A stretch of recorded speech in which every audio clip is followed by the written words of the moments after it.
In the middle of a dense, foggy forest, you spot glowing red eyes. Suddenly, a strange clicking sound breaks the silence. It's not just in your head. Stretching over 2,000 miles from Newfoundland to central Alabama, the Appalachian Mountains hide terrifying creatures like Bigfoot and the Wampus cat. You might think they're just myths, but there's actually a chilling explanation behind them. First up, the Mothman. This creature is a superstar in the world of horror stories, but not many people know that its legend actually started in the heart of Appalachia, in Point Pleasant, West Virginia.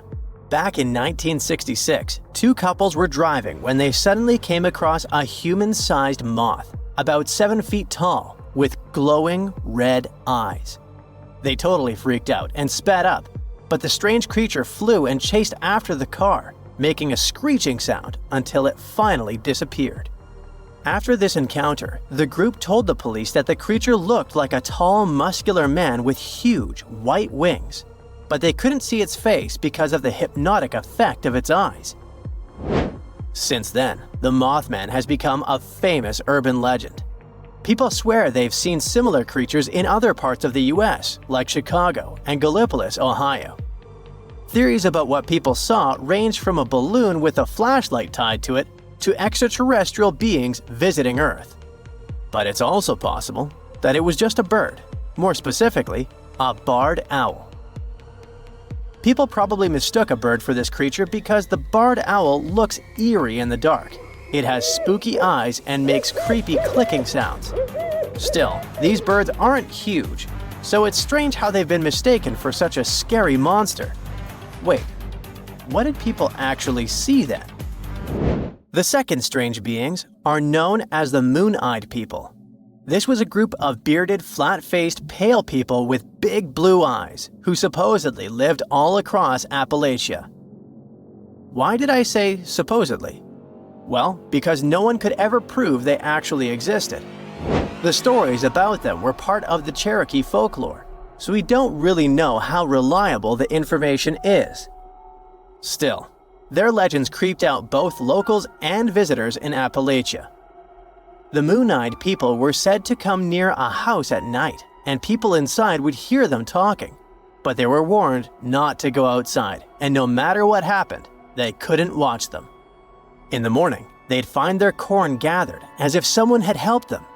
Or the opposite, fields completely cleared like a whole group of men had been working there and taken all the crops. One of the most famous stories about them involves a mysterious stone wall found at Fort Mountain State Park. It was built between the years 500 and 1500, but no one knows who actually built it.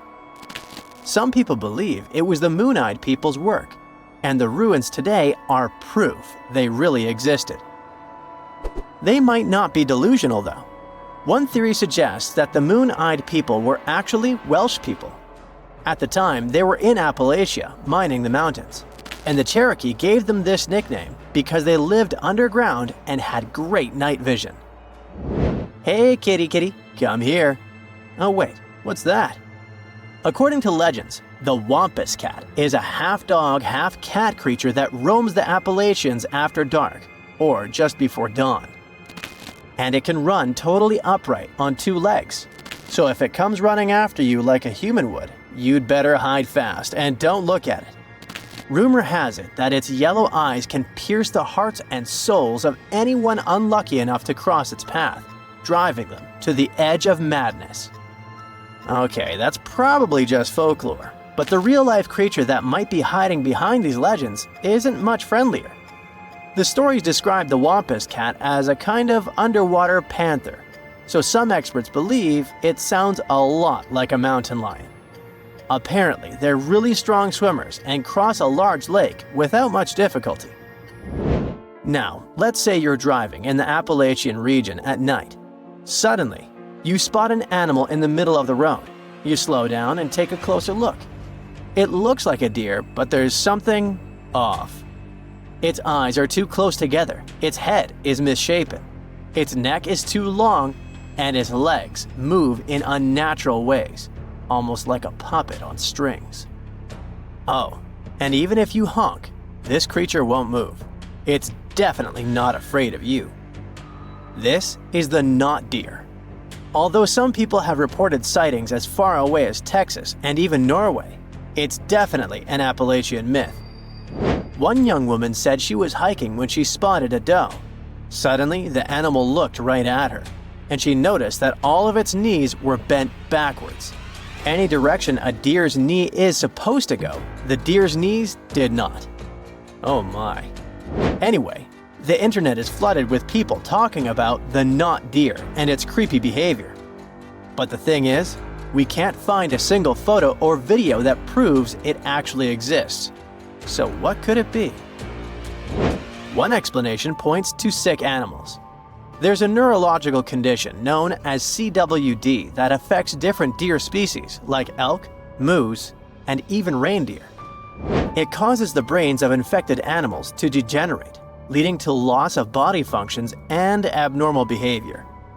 Since the symptoms match what some people describe as not deer behavior, it makes sense to think this condition could be behind the strange sightings.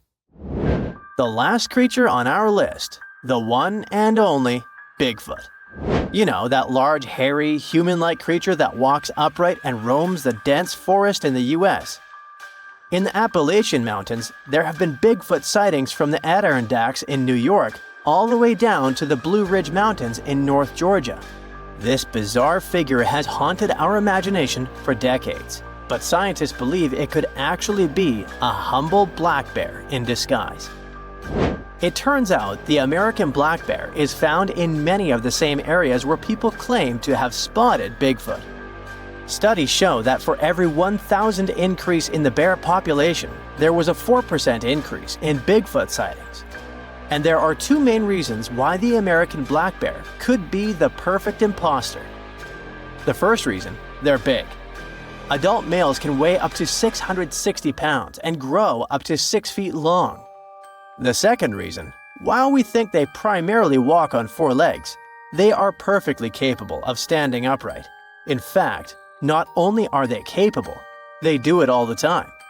They stand up to get a better look at something, sniff the air, or just to appear bigger when they feel threatened. When they do that, they definitely look like a human-like figure. And for those people who aren't used to being around bears, it's easy to mistake them for something more sinister and out of this world. Now, you might be wondering why so many strange sights and creatures are said to live in the Appalachian, and the answer might be linked to the region's age. The process that led to the creation of these mountains has been going on for over 480 million years, which means they're older than Saturn's rings, for example. Over all this time, the region has gone through some drastic changes in its composition, creating a huge number of ecological niches with varying elevations, slopes, aspects, temperatures, and rainfall. And according to experts, the reason the region is so full of bizarre legends isn't just because the mountains are old, but because they still look old. Since a large part of Appalachia is basically untouched by humans, much of that ancient biodiversity is still around and seems unknown to us. This has created a landscape full of deep forests, mist-covered valleys, and winding rivers. A place where secrets seem to be hiding in the fog. And over the centuries, the isolation of the Appalachians only allowed these stories to grow. In 1975 in Puerto Rico, a farmer saw most of his goats lying lifeless on the ground. He got closer and saw that the animals were stiff and had 2 puncture marks on their necks. Goats were not the only animals that were hurt. Many pigs, cows, and geese lost their lives too. They all had the same distinctive bite marks on their necks, and all had been drained of their vital fluids. The locals immediately jumped to conclusions and blamed dogs, and the authorities didn't bother to do a better investigation and just said dogs had done it without looking for any proof. A couple of days later, though, many more animals were found deceased. Among them was a cow that had literally been opened, and it had a lot of scratches on its head. The farmer next door reported that his chickens had been destroyed by something. In just a few weeks, the creature took the lives of 90 farm animals. After some time, another farmer said that 10 of his goats had been drained, 7 had been hurt, and 11 were missing. This time, the authorities didn't waste any time and started the monster hunt, but they had no luck finding the culprit. The incident was all over the local newspaper, and the beast was named the Vampire of Maka. The incident caught the attention of the Agricultural Commission, and scientist Juan Rivera was tasked to solve this otherworldly mystery. His first suspect was a Puerto Rican boa. This non-venomous snake can grow to be a little over 6 feet. Still, its diet consists of only small prey. It's also very shy of humans and other animals. It avoids bigger creatures at all costs. You're more likely to see fish climbing trees than this boa taking down a whole cow. Near the crime scene, a large cave was discovered, and we all know that weird creatures like living in dark, cold caves. In the cave, they found some crazy-looking bats. As we've seen in movies, bats can turn into vampires, so they must be the culprit. But no, bats were as innocent as they could be. Their favorite food wasn't cows or goats, it was figs. They were peaceful fruit-eating bats that didn't care about animals. Again, the researcher hit a wall. Suddenly, all the terror stopped in July 1975. It seemed like the creature had vanished into thin air, but not for long. 2 decades later, 62 miles from the previous site, more animals were found. A local vet examined them. He was terrified to discover that every animal had 2 precisely cut holes like he had never seen before. The animals were anemic and looked like they'd passed away recently. By the looks of it, the creature's favorite food was goats, and that's how it got the infamous name we all heard of, chupacabra, which means the goat sucker. Dogs, chickens, rabbits, and other animals were not off the menu. In short time, the chupacabra took 1,000 farm animals. Now, this animal had a name, but people still had zero idea about what the chupacabra looked like, which was terrifying. In Canovanas, Madeline and her mother reported seeing a weird creature that could have been the chupacabra. They said it had been walking on 2 legs like a human and resembled a kangaroo. They mentioned that the monster also had spikes on the back, no ears, large dark eyes, and 2 holes for a nose. It had 2 arms with 3 fingers. The chupacabra seemed to like Madeline's house because her husband and his coworker found it in the garage. They tried to capture it, but didn't succeed. Madeline later drew a detailed sketch of it. Many people saw the sketch and reported seeing a similar creature. They claimed it had strong legs and wings and smelled like sulfur. Take all these descriptions with a grain of salt. If they'd been true, they would have been all over the news. But still, keep in mind these descriptions. They will be important later in the story. In 1976, on some talk show, they talked about the chupacabra, and the show quickly went viral. Soon, people started reporting having seen a similar creature in Florida and Mexico. Many said that the stories were like a unicorn rodeo. They were totally made up. In Mexico, 2 skeptical inquiries, Patricia and Mario, laid traps around those farms where the chupacabra had allegedly been seen. They caught some animals in their traps, but no sign of the goat sucker. They only captured wild dogs. The police stated that the chupacabra was just a wild dog, not a mythical creature. And still, in the next 5 years, there were numerous sightings of the chupacabra worldwide. On the 13th of August of the year 2000, a farmer from Nicaragua found 25 of his sheep and 35 of his neighbor's sheep hurt. So he decided to take the matter into his own hands. One night, he was patiently waiting in the pitch-black night for the creature to appear. Suddenly, from the corner of his eye, he saw something and managed to hit it. The creature passed away. Finally, they had proof that the chupacabra was not just a fairy tale. It was a big thing. Later, the chupacabra was examined by a vet. The vet was shocked because he had no idea what the creature was. Remember Madeline's description? Well, the vet described the animal differently, but his story turned out to be more plausible. This chupacabra had large teeth, giant claws, greenish eyes, bat-like skin, and a crest sticking out of its back. the vet concluded that the animal was some kind of hybrid. They thought it was a cross between a wolf and a crocodile, but it sounds like an exaggeration and is hard to believe. We all know that such a mix is impossible. They did some tests on the body at the university in Nicaragua, and the results didn't quite deliver what they had expected. The animal was a wild dog with mange. Mange is an itchy skin disease that causes dogs to lose their hair. It's also highly contagious. When a dog has mange, their skin becomes scaly and wrinkled. When they returned the body, the farmer noticed it wasn't his chupacabra. 7 years later, another body was found in Texas. Phyllis Cannon returned to her farm and noticed that some of her chickens had passed away. All seemed to be anemic. Later, she saw coyote-looking creatures that didn't have any hair. More of her animals were harmed, so she had to set up cameras on her farm. But unfortunately, like always, she didn't manage to record anything. Surprisingly, she got a call from a local farmer who had found the chupacabra hit by a car. Later, another body was found much closer to her farm. She took some pictures of the animal, and soon, those images were all over the internet. Phyllis was curious and sent 5 DNA samples to 5 different universities. The results didn't match any animal in the archives. Researchers had no idea what it was, but it wasn't a dog. Phyllis still has one animal in her freezer and a taxidermied specimen in her house. There are many theories about the chupacabra. Some claim that the animal is a genetically modified monkey that escaped the lab. Others state that it's some mysterious, otherworldly creature. The most consistent hypothesis is that the chupacabra is a mix between a Mexican wolf and a coyote with mange. Now, do you remember that Phyllis said that she had sent samples to 5 universities and no match had been found? Well, it turned out she hadn't been telling the truth.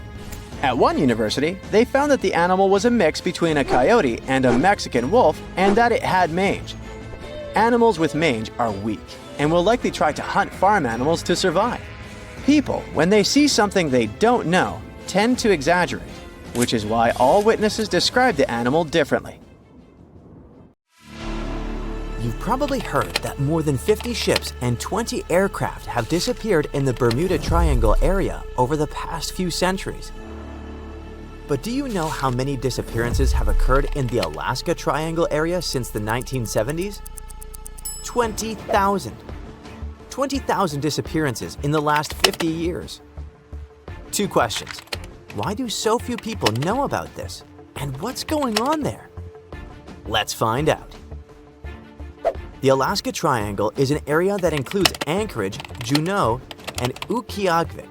It's covered with lakes, forests, and of course, snow.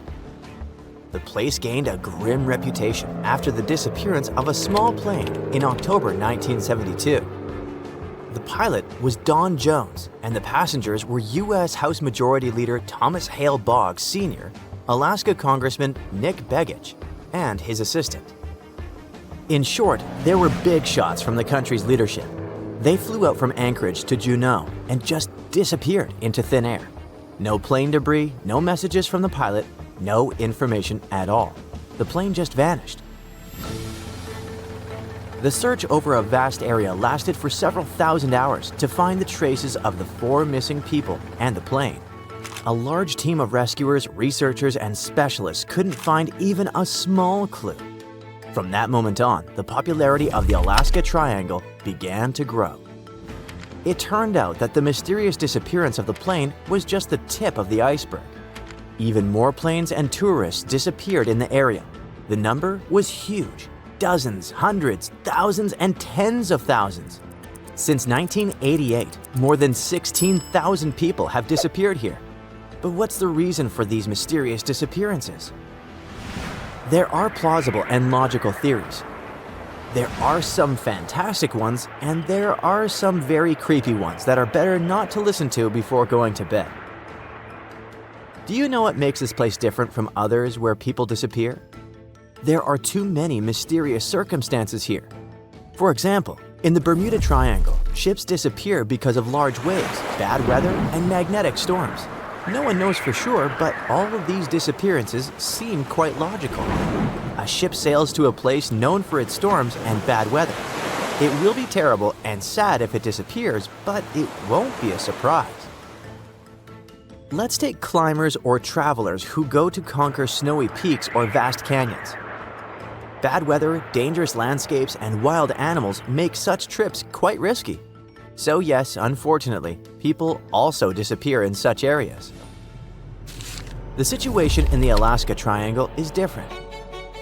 Yeah, there have been bear attacks or falls into mountain crevices here, but people have also disappeared in safe conditions. One man disappeared without a trace from a large liner sailing through the cold territory. Another one just vanished from the top of a mountain in a touristy area filled with a lot of people. What happened to them? No one knows. Among thousands of mysteries, some cases have been solved. For example, scientists have managed to solve the mystery of the disappearance of Frank Southerden. A 25-year-old New Yorker went hunting in Alaska in the 1970s and never returned. Despite the search operations, no trace of this man was found. But then, almost 20 years later, near one of the rivers in northeastern Alaska, someone found a skull. In 2022, scientists conducted a DNA analysis of the find and confirmed that the skull belonged to the missing New Yorker. The study showed that with a high probability, Frank had met a bear and hadn't survived this encounter. This is just one solved mystery, but how about thousands of others? Tens of thousands of miles of coastline, more than 3 million lakes, cold, strong winds with snowfall, a large number of bears, crevices in rocks, and many other factors can be the reason for missing people. But maybe there's something else, something that makes people go crazy, hallucinate, get lost, and panic. And these are energy vortexes. There's no scientific evidence that such a strange phenomenon really occurs in the Alaska Triangle, but the theory looks pretty true. So, this is a massive invisible energy that moves clockwise or counterclockwise in the form of a vortex. These spirals can be energetic, magnetic, or electromagnetic. But what are they doing? Magnetic anomalies can disrupt the operation of the compass and other navigation instruments, and people can experience dizziness, disorientation, and even hallucination. According to the theory, people's behavior changes depending on the direction of the vortex. If it swirls up clockwise, then it has a positive effect on a person. People experience calmness, concentration, and a desire to create. Negative vortices do the opposite. They swirl counterclockwise and cause health problems. Bad mood, nightmares, depression, confusion, and malfunctions of electrical appliances. If the vortex theory turns out to be true, then there will be fewer questions about the Alaska Triangle. And while some believe that this place is associated with magnetic activity, others are sure that the Alaska Triangle attracts extraterrestrials. According to them, spaceships from other planets abduct people. This version is too far-fetched and stereotypical, so let's not dwell on it. Among all this majestic wilderness, vast forests, lakes, and rivers, there's something that stands out in the overall landscape. There is a scenic area in Alaska called Gakona, and it hides HAARP, the High Frequency Active Auroral Research Program. It's a large research center that consists of hundreds of antennas that transmit radio signals to the ionosphere. The ionosphere is a layer of the planet's atmosphere where radio waves are exposed to solar radiation and other cosmic stuff. It all sounds rather complicated and incomprehensible. But when a mysterious high-tech station appears in the middle of a nature reserve where people disappear, many new theories pop up. Some believe that HAARP is capable of changing the weather, disabling satellites, and controlling people's minds. But would someone conduct experiments in such a place? And what's the point of this? In short, the HAARP version doesn't seem very realistic. Experienced travelers are sure that the main danger in the Alaska Triangle is Alaska itself, with all its harsh weather conditions. Others believe that secret experimental laboratories, energy anomalies, and visitors from other planets are to blame. But how about hearing the opinion of those who call this place home? Native tribes of Alaska have several sinister versions for you. Some people tell each other the legend of the mysterious Alaskan hairy man. It can imitate the voices of women and children to lure fishers and hunters into a trap. Imagine that a traveler passes through a forest and hears a woman's cry for help. "I'm stuck here, someone get me out, please." Of course, the guy runs to help. He gets to the place, but instead of a woman, he sees a big, hairy creature. The traveler's scream rings through the forest. Another legend tells us about the Keelut, a scary, dangerous monster that looks like a black, bald dog. It stalks people at night and does it stealthily, unnoticeably. Legends say that the Keelut leaves no footprints in the snow, so hunters are unaware of its pursuit. You don't hear the sound of crunching snow, but you certainly feel that there's something sinister behind you that wishes you harm. Ugh, it's scary. In the forests, mountains, and fields, you can meet the Alaskan hairy man and the Keelut. And in lakes and rivers, something scarier awaits you. Meet the Kalupalik, a human-like aquatic creature with green, scaly skin, long, wet hair, and long nails. According to the Inuit legends, this creature wears women's clothes and a bag where they put a kid. This monster sings sweet songs to lure little girls and boys closer to the water and take them away forever. Of course, the legends about all these monsters are just fairy tales. But the danger of the Alaska Triangle is quite real. Not because of all the rumors about anomalies and strange occurrences, but simply because it's a vast wilderness area. Such areas are dangerous in various parts of the world, not just Alaska. And in fact, all the mysteries surrounding disappearances are simply exaggerated by scary stories and popular media. After all, if you look at the statistics of disappearances in other parts of the country, it turns out that the Alaska Triangle is not such a unique place.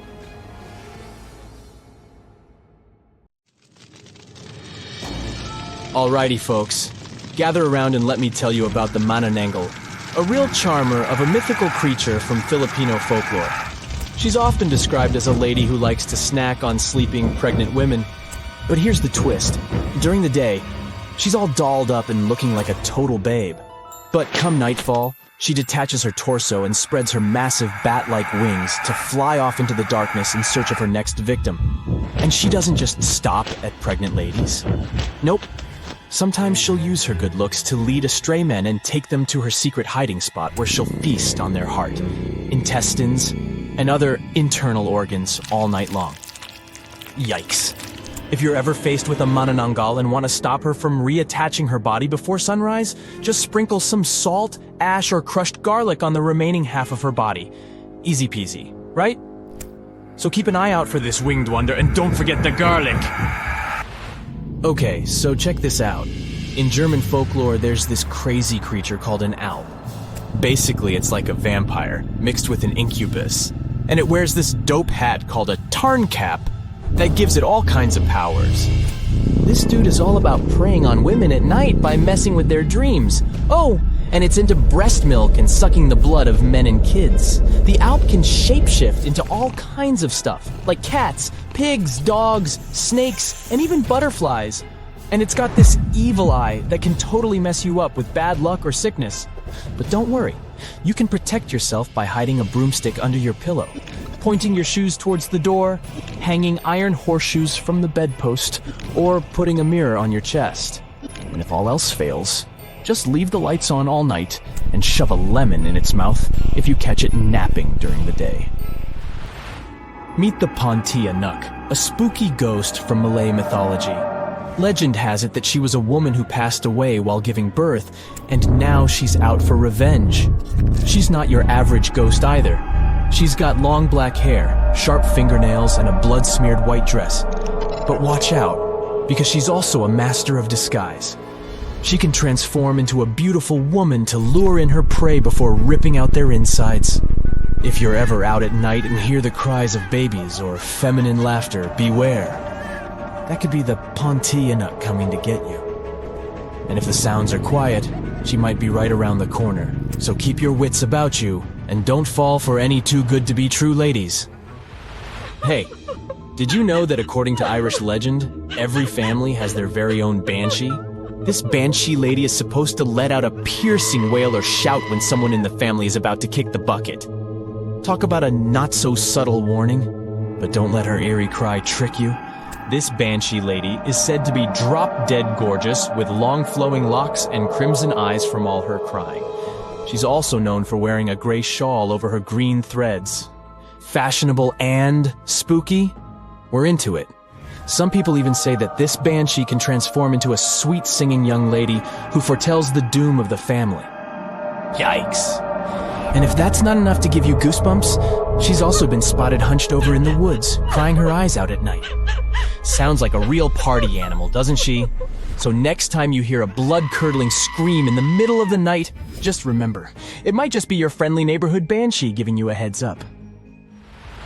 Now let me tell you about the Kalupilluit. These creatures are like the boogeyman of the Arctic.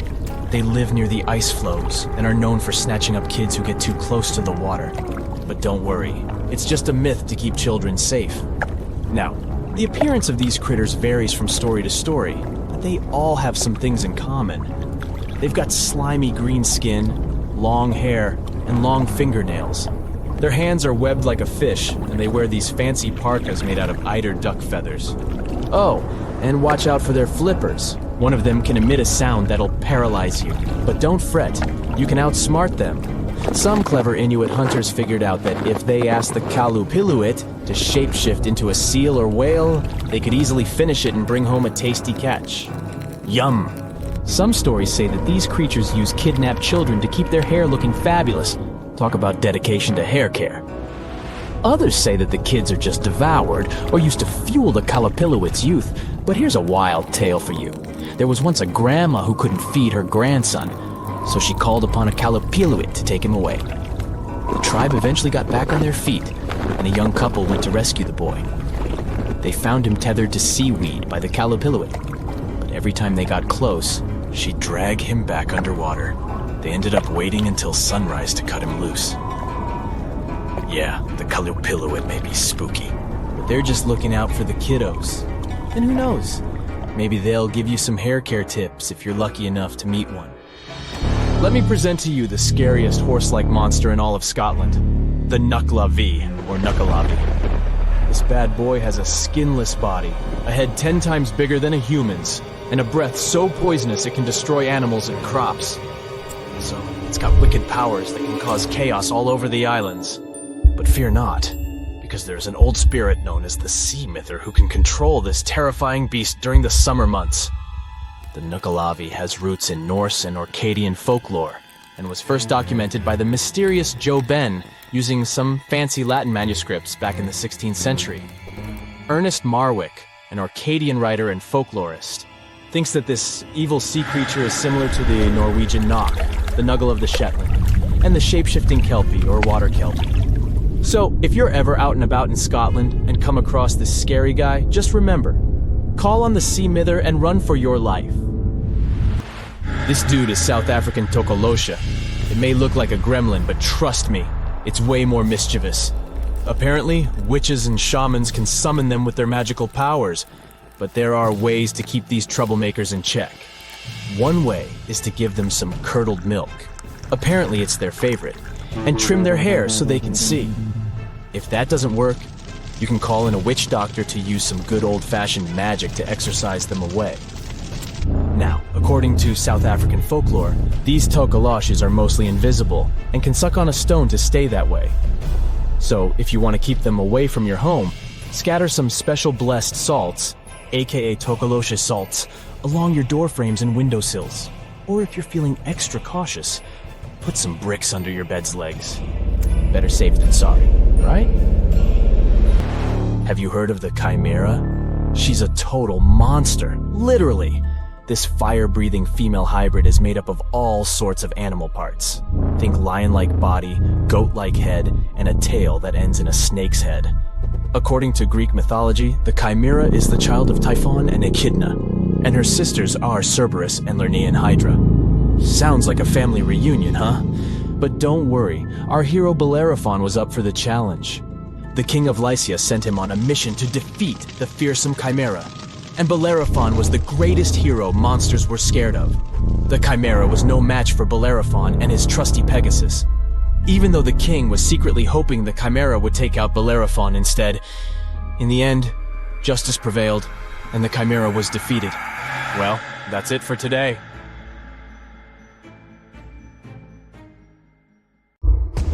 Bigfoot, Loch Ness Monster, Chupacabra, Mothman, and other similar creatures are called cryptids. The pseudo or fake science that studies them is cryptozoology. But every year, real science refutes the existence of these beasts. So let's find out how some cryptid myths have been debunked. Let's start with one of the most famous cryptids, Yeti and Bigfoot. These two creatures are almost the same, but legends about them appeared in different parts of the world. Yeti is a big guy with white fur. Stories about it appeared in Nepal several hundred years ago. Bigfoot is a mythical creature of North America, specifically the Pacific Northwest, and legends about it appeared in the 20th century. Many people believe in the giant furry creature similar to a bear and a primate at once. Still, no one has ever presented objective evidence that this beast exists.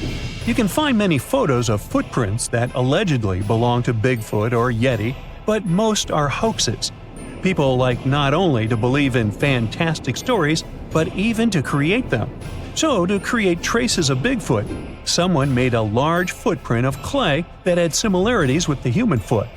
The hair and DNA samples found in the woods, besides the prints, were of artificial origin. It was synthetic, or the hair of deers, bulls, and bears. Oh, and do you remember that famous video of poor quality with a Bigfoot? Perhaps the film was real and wasn't edited, but the creature caught on camera was probably an actor in a gorilla costume or something. Among all the animals, the American black bear is a perfect candidate for the role of Bigfoot. This giant beast is covered with fur and can stand on its hind legs. But the most exciting thing is that scientists have identified a pattern between Bigfoot reports and the black bear population. It turned out that people saw Bigfoot in the places where many bears live.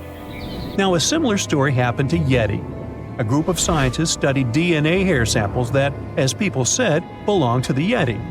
They discovered that all these samples belong to rare species of bears and even dogs. This study may disappoint the fans of the fantastic monster, but it pleased the scientists. They got the information that can give a more detailed idea of the bear's evolution. Still, I'm sure there will be more Bigfoot sightings yet again. Reports of the next fantastic monster appeared in 1987 in Puerto Rico. An unknown creature entered farms to feast on goats, chickens, and other animals. Many said they had seen an animal similar to a dog, a reptile, and a rodent with an elongated face, large fangs, and scales. Some claimed they had seen a monster with smooth skin, little to no hair, and an unpleasant smell. No, it wasn't me. People called it the chupacabra. Every night, it would attack livestock, and farmers couldn't catch it. At least that's what the newspapers said. It was partly true. The residents did see a scary creature in the barns, but was it something fantastic? One scientist from the University of Michigan could solve the mystery of the chupacabra. He said that the monster was probably an ordinary coyote. More precisely, several coyotes having scabies. In Puerto Rico, some ticks climb on animals and cause itching. Because of this itch, coyotes lose their hair. This explains why many people saw bald monsters. The darkness, the fear of the unknown, and people's imagination turn the frightened animal into a monster. With a worse case of ticks, coyotes began to emit an unpleasant smell. Their skin loses its fur and becomes thicker. As a result, the animal turns into a chupacabra. It loses strength, so it chooses easier prey for hunting, livestock. This thing appeared in the middle of the night in the dense forests of West Virginia. It's a tall person with huge wings and glowing red eyes. You probably know it as the Mothman. People first heard about it in November 1966. In the small town of Point Pleasant, two young people were walking in the woods and saw a terrible monster, a massive guy with red eyes and 10-foot wings. They ran out of the woods and immediately called the sheriff. After that, the police began to comb the forest. A local newspaper wrote an article about the mysterious monster. From that moment on, rumors about the Mothman started to spread throughout the state and the U.S. It became as popular as Bigfoot and the Loch Ness Monster. People made a festival in Mothman's honor, and Hollywood created a horror film about it. But unlike most of the cryptids, Mothman has no photos or videos. Myths and legends keep this creature popular. By the way, the residents of Point Pleasant benefit as their town has become a place of attraction for Mothman lovers. People make good cash selling souvenirs with the image of the monster. Tourists spend money on hotels and excursions and contribute to economic growth. What's the point of destroying all the myths about Mothman if it's that profitable? Nevertheless, the legend appeared somehow, and a guy named Jonathan Gitter decided to discover its origin. He studied the first newspaper articles about the Mothman and read many books. Almost all of them were written by cryptozoology enthusiasts. All the documentaries and articles didn't contain anything scientific either. However, Jonathan learned an exciting story about Point Pleasant. At the beginning of the 20th century, factories for producing harmful substances worked here. When the plants closed, the leftover substances began to pollute the environment. Perhaps some part of the story about the Mothman is connected with people's idea of polluted nature. The context of the town's history gave birth to Mothman in people's heads. In addition, in 1967, there was a big disaster in the city. The Silver Bridge, the main entrance road to Point Pleasant, collapsed. The tragedy brought a lot of grief, and some residents believe that Mothman was involved somehow. Our next cryptid lives in the water. A monster called Steller's sea ape is less famous than other pseudo-real creatures, but its appearance is quite specific. So imagine an oblong, thick body about 6 feet long, just under the height of an NBA star. The monster is covered with thick reddish-colored hair with a white stripe on its back. The head of Steller's sea ape looks like a dog's. Pointed ears look up, and long whiskers hang from both sides of the lips. Stories about it appeared thanks to naturalist George Wilhelm Steller. According to his description, the ape resembled a walrus or seal, but pictures on the internet show something between a mermaid and a cat. A naturalist saw this creature during the Great Northern Expedition aboard the ship St. Peter in the 1740s. On this maritime expedition, he met many animals, including the sea ape, and described them in his diary. He was a well-known naturalist, so many believed in the existence of this creature. Some believe that the naturalist described ocean seals. Others think that the sea ape was the captain of the St. Peter, Vitus Bering. Steller had a conflict with the captain, so he could jokingly describe him as the sea ape. According to some records, Vitus Bering had a long, drooping mustache and a large belly. So, the most popular cryptid in the world has a chance to get out of the field of cryptozoology and get into real science. This is the Loch Ness Monster. It makes no sense now to try and tell truth from fiction among thousands of records and messages about it. But hey, let's look at a recent scientific study. According to rumors and guesses, Nessie is a descendant of an ancient marine dinosaur, a plesiosaur. But this theory was quickly refuted because plesiosaurs lived only in saltwater. However, a group of paleontologists discovered fossils of this reptile in a 100-million-year-old river system. And this system was freshwater. That means that plesiosaurs could have lived in the giant lake Loch Ness. Perhaps one of their descendants has been able to survive to this day. So go ahead, dip your toe in the water. He's known as a creature of pure terror, a monster that inspires fear in all who gaze upon him. His name is Bigfoot. This hulking beast was said to have shaggy fur covering his massive frame.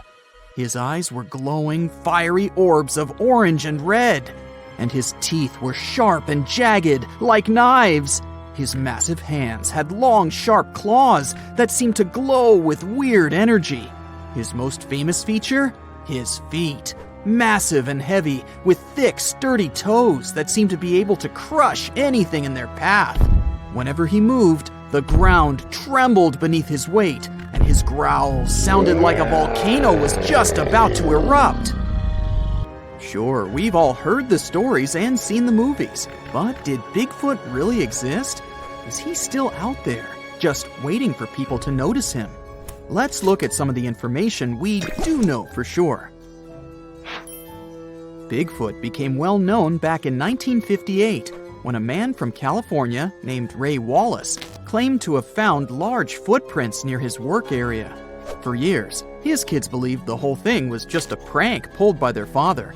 People have reported finding many more footprints and a few handprints that were similar, but some of them were left by bears, others were fake, and many others can't be explained to this day. But the legend of Bigfoot predates this event. In 1955, a man named William Rowe said he saw a creature that looked partly human and partly animal while hiking on Mica Mountain in British Columbia. He later signed a document stating that the creature was about 6 feet tall, had brown silver-tipped hair, and had thick arms, broad feet, and breasts. Then there's the story of Albert Ostman, who claimed in 1924 that while he was camping alone near Toba Inlet in British Columbia, he was taken by a Bigfoot and held captive by the Bigfoot's family for a week. The man eventually escaped when the Bigfoot, father of the family, became sick after eating some of Ostman's belongings. There are no other Bigfoot memorabilia like the 1967 video called the Patterson-Gimlin film.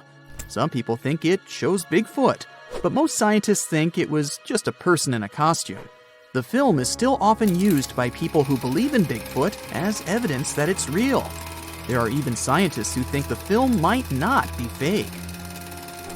It's become more believable over time because of new scientific discoveries about how our ancestors walked.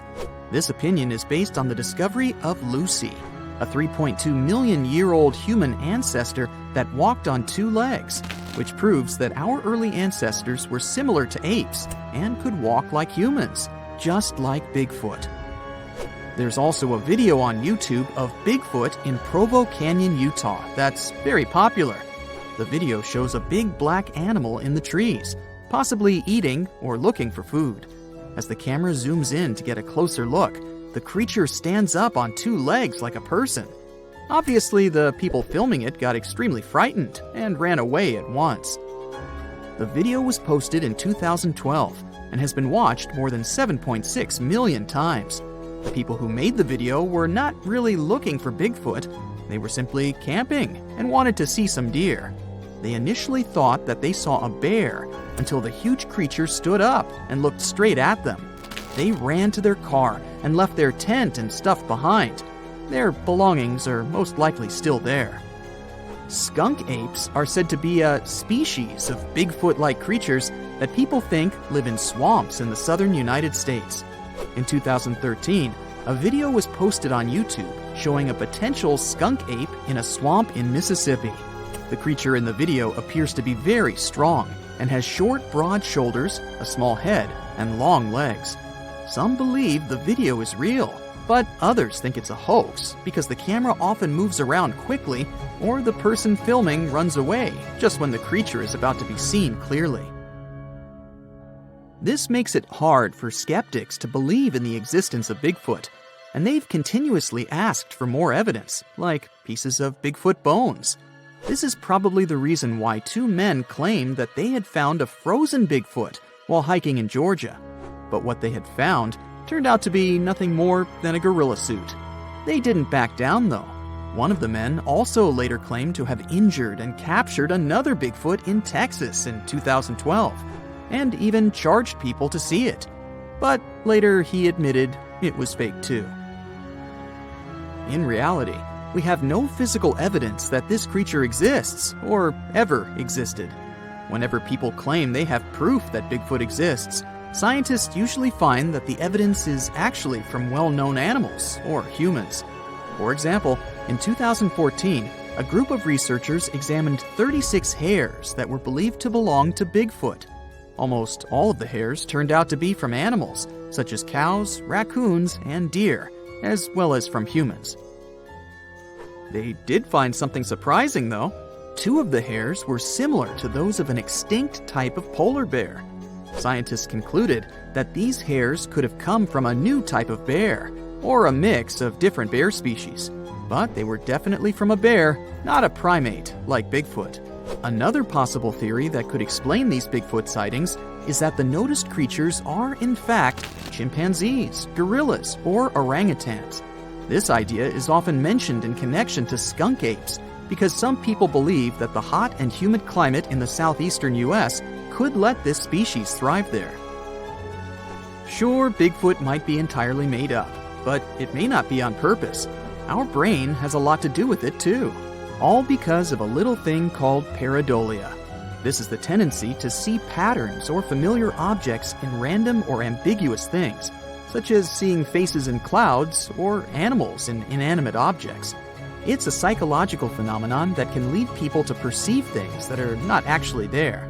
We might be tricked by our brains into thinking we've seen Bigfoot, because we tend to spot human-like shapes in our environment.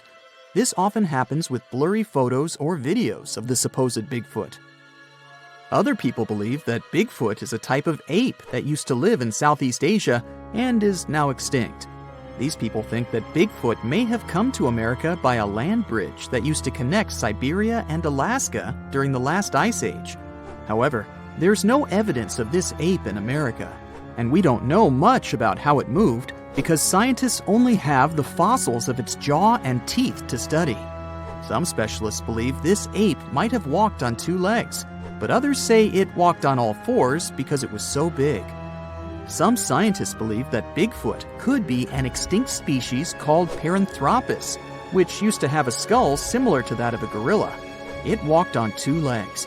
However, the Paranthropus fossils have only been found in Africa, so there's no reasonable explanation for the Bigfoot sightings in America.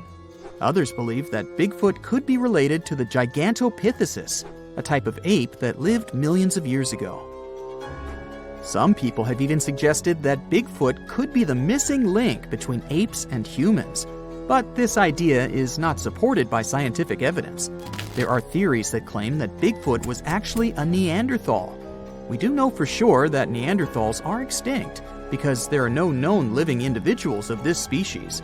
All evidence suggests that Neanderthals became extinct around 40,000 years ago, and there have been no confirmed sightings or discoveries of Neanderthals since then. Also, no remains of these species have ever been found in the Americas. Scientists have finally solved the Loch Ness Monster mystery. Here's the spoiler, you ready? It's not a real monster. It's probably a dinosaur that survived through the ages, or just a bunch of debris floating on the water. Thanks to many findings on the Loch Ness creature, we have proof of another story to tell you. It was 1933 when a man named George Spicer and his wife were driving along the shores of Loch Ness. That's when they saw something massive with a long neck moving across the road.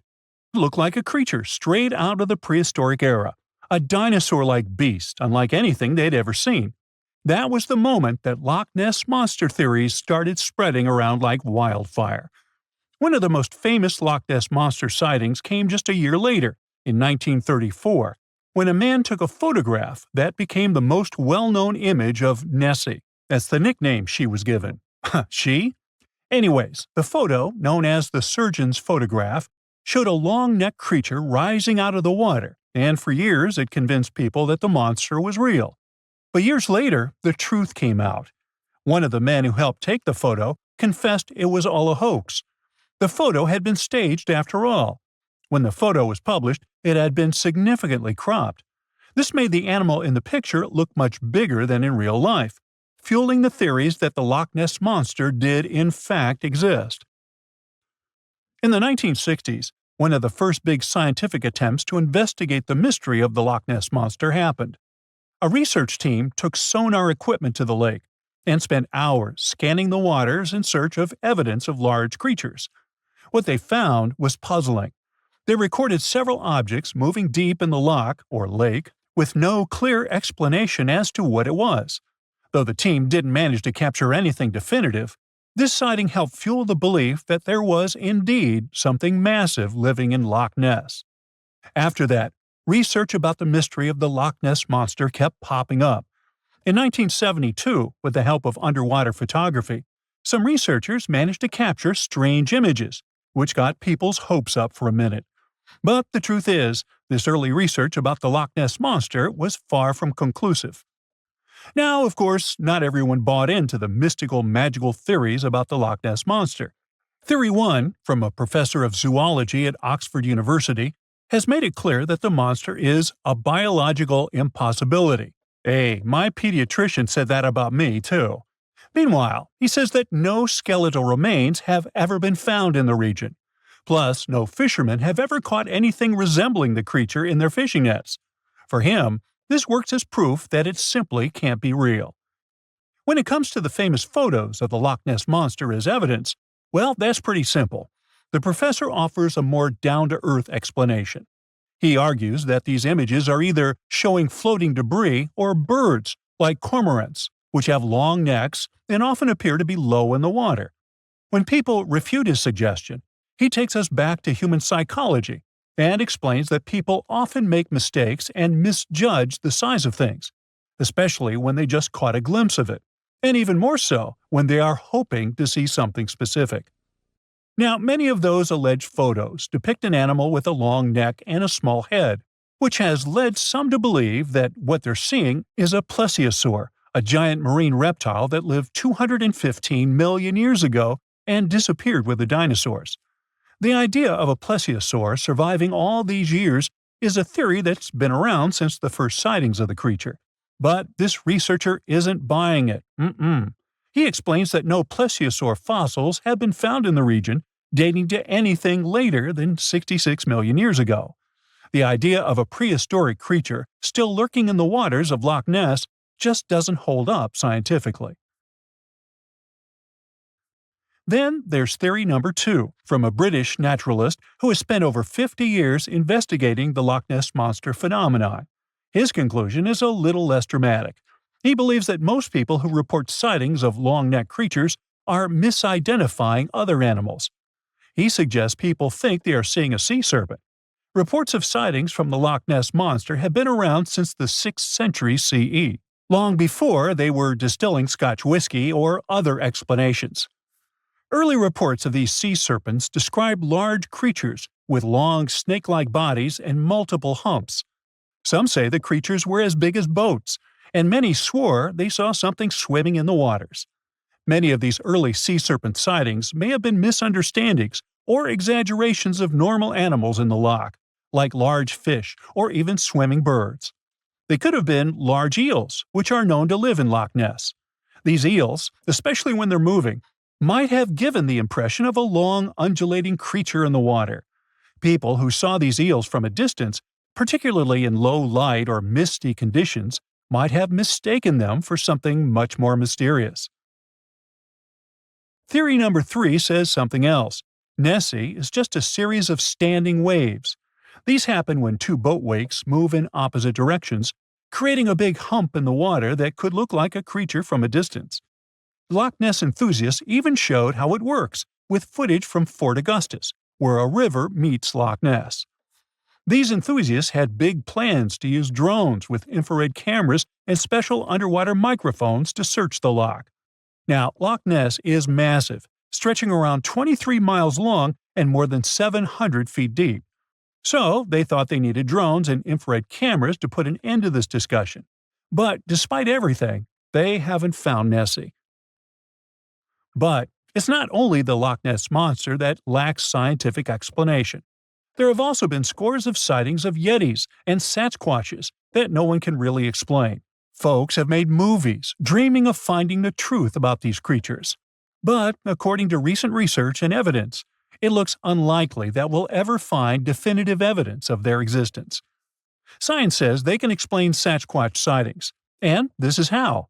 Biologists who study wildlife using camera traps, which are set up in remote areas to capture images of passing animals, have long attempted to find elusive species.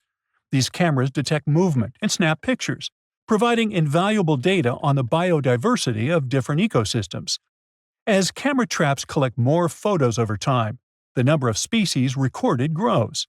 However, after a while, the number plateaus, suggesting that no new species are being detected. While it's impossible to claim 100% certainty, researchers say that after significant camera deployment, it's safe to say the likelihood of discovering new species, especially large ones like Bigfoot or the Yeti, drops significantly. Camera trap studies have been running for years in regions where these creatures are rumored to live, but so far, no conclusive evidence has surfaced. Instead, the supposed proof of Bigfoot or the Yeti often comes from blurry photos or shaky videos taken by individuals who claim to have encountered them.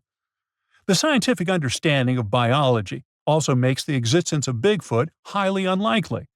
Often described as a great ape, Bigfoot would have had to evolve in North America. However, great apes evolved in Africa, and the only great ape to make it to the Americas is Homo sapiens, whose ancestors crossed the Bering Strait only about 16,000 years ago. This is far too short a time for a new species like Bigfoot to have evolved. While it may be disappointing for these mysterious creature enthusiasts, the scientific evidence points firmly toward the conclusion that creatures like Bigfoot and the Yeti are more fantasy than reality. After decades of extensive scientific research, it's safe to say that yes, science has solved the mystery of the Loch Ness Monster, and it's pure fiction. So, what do you think? In the heart of a dense forest, a person embarks on a forest hike, delving into the hidden depths of nature's playground. But this isn't your ordinary stroll through the trees. It takes a turn towards an eerie and spine-chilling discovery. Our protagonist, with a twinkle of curiosity in his eyes, discovers a burrow hiding in the shadows. Curiosity outweighs fear, and our explorer comes up closer. It's not some random burrow. This one belongs to a fox. So, what if it's the wrong move, and they should just run away? In the joyful season of spring, when nature comes alive with vibrant energy, foxes engage in their intricate dance of life. It's during this time that foxes seek solace in their underground sanctuaries. Throughout the rest of the year, when the world around them flourishes, foxes prefer to bask in the sun, finding comfort above ground, except when the weather takes a turn for the worse. It's in the most inclement conditions that they seek refuge in their burrows, shielding themselves from the elements. These burrows, known as fox earths, typically consist of only a few entrances, occasionally covered with scattered soil and debris.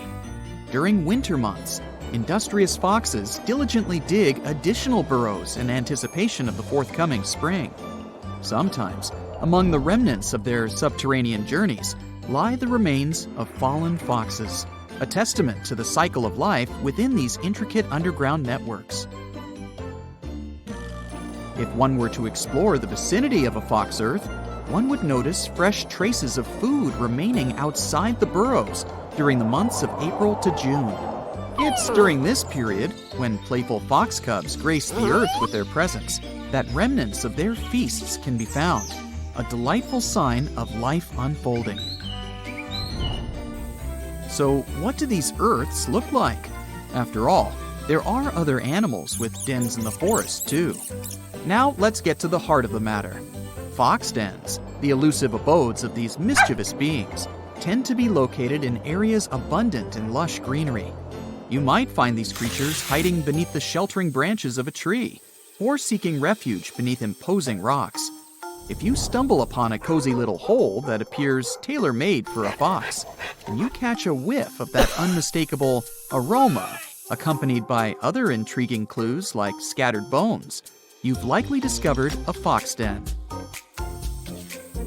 Alas, my curious friend, there's no foolproof recipe for where these sly foxes choose to build their dens. They possess an uncanny ability to adapt to diverse environments, be it open grasslands, dense forests, or even the unforgiving tundra. Picture this. A fox's den consists of a minimum of 4 to 5 sections. We have the grand entrance, the ever-important ramp, the main den itself, and a secret room that doubles as a food stash. Depending on the size of the pack, there might be additional rooms to accommodate the whole gang of foxes. Now imagine the grand opening to a fox's den. The entrance and the ramp form a corridor leading about 3 to 8 feet deep into the earth, connecting the outer world with the cozy haven within. But there's more. Foxes, being savvy planners, stockpile their foraged treasures in their dens. Yes, they have their own food caches where they hide all their scrumptious finds. The number of rooms within the den may vary, adapting to the size of the pack, as these crafty creatures ensure there's enough space for giving birth and raising their adorable offspring. They might even dig extra tunnels and create additional entrances just to keep things interesting. Now let's talk about culinary affairs. Foxes are savvy gourmands who store food in large quantities, ready to weather the winter and the mating season. However, they're not extravagant hoarders. They usually stash away just enough to last them a few days, considering they don't dine on fresh prey every single day. Berries and fruits often grace their storage chambers, while any delectable meat takes center stage in their culinary adventures. Curious about the proximity of fox dens to one another?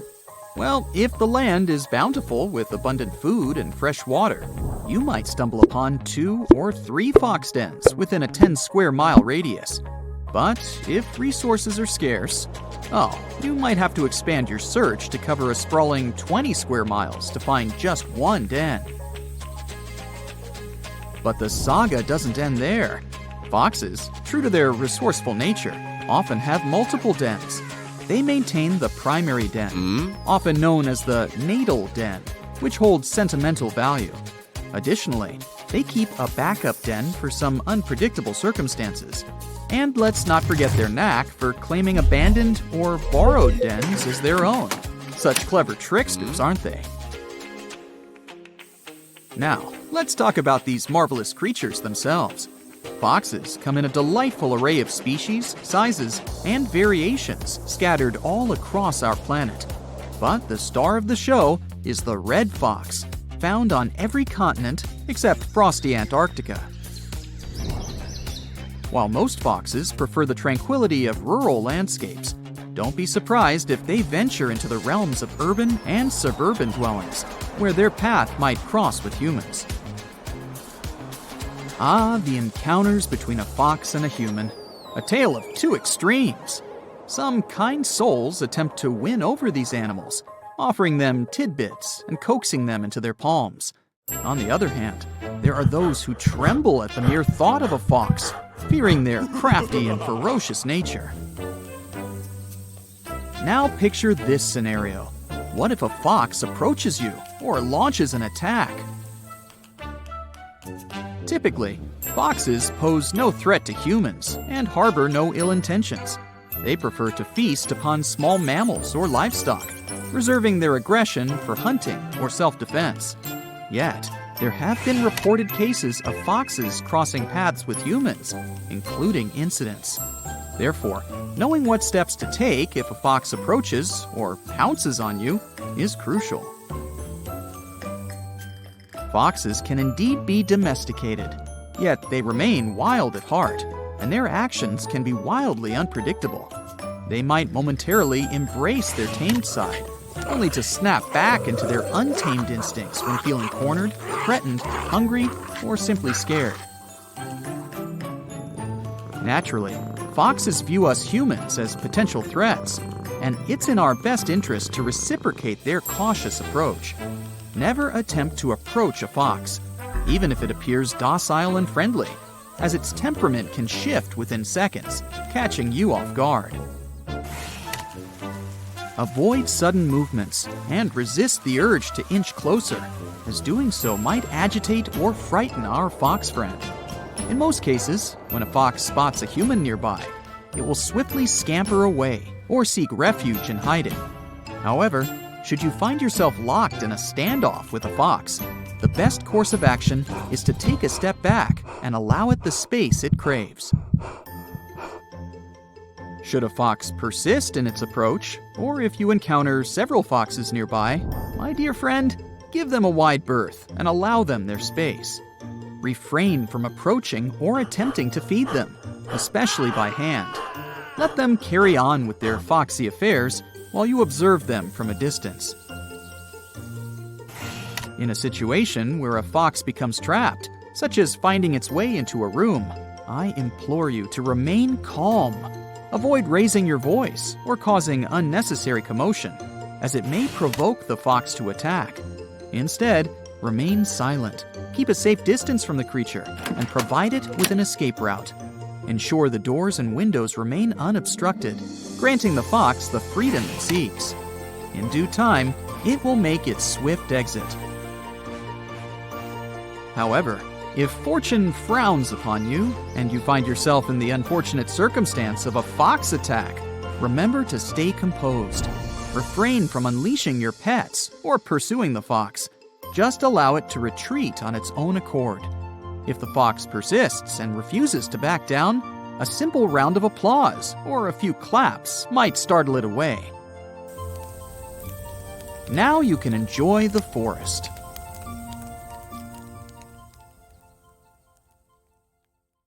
Now, what gets your creative sparks going?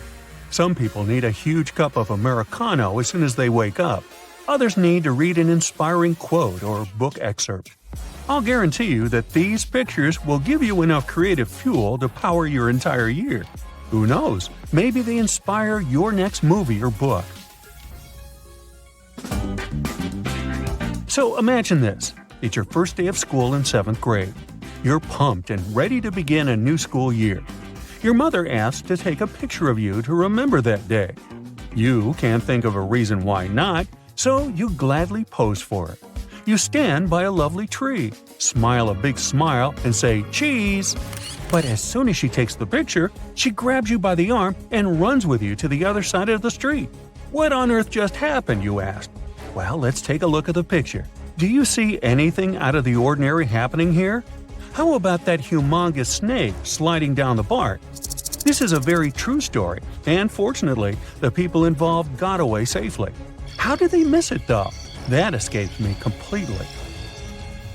The internet is filled with bizarre photos that make you think they're a montage, like this one. This looks like mosquitoes are not only ready for global domination, but they're already doing it. It makes your brain visit all sorts of sci-fi movies to try and find the antidote to giant mosquitoes. How on earth would we protect ourselves from something like this? But worry not. There's a big chance this picture isn't real. One user says that this photo is just a coincidence. A mosquito happened by when the photographer was taking the picture. Other users say that's not how cameras work. The image would be completely blurry if the camera had focused on the mosquito. So, what's your take on this? Have you ever watched nature documentaries or marveled at a National Geographic picture book and wondered, how did a human get so close to a wild animal and live to tell the tale? Well, this is the case with these polar bear pictures. Let's get one thing straight. Polar bears might be cute, but they are dangerous meat-eating animals. They're strong, they're apex predators in their natural habitats. And I'm guessing they're not so fond of human presence. But how could these people manage to get close enough to them? I'll bet this is AI generated. The internet world loves horror stories. And maybe that's why ghost pictures rank so high up in people's interests. Are they real? Are they not? Does it even matter? This person claims to be seeing a little girl in a nightgown at the end of the corridor in their grandparents' house. Apparently, ghosts really do like grandparents' houses. I guess they just can't resist the weekly bingo nights and the constant smell of freshly baked chocolate chip cookies. I know I can't. Either way, this image looks so faint that I'd say it's probably just the silhouette of a bunch of vintage furniture put together. Oh wow, I'm sorry. It took me a while to understand what was happening there. In the first picture, I thought there was a deformed thumb next to the muffin. Only then did my eyes understand that we were looking at a glass table and a hungry cat trying to get a piece of the delicious treat. Welcome to Silent Hill. This photo was taken by someone on their way to work, and I have so many questions. Do they live in a rural area?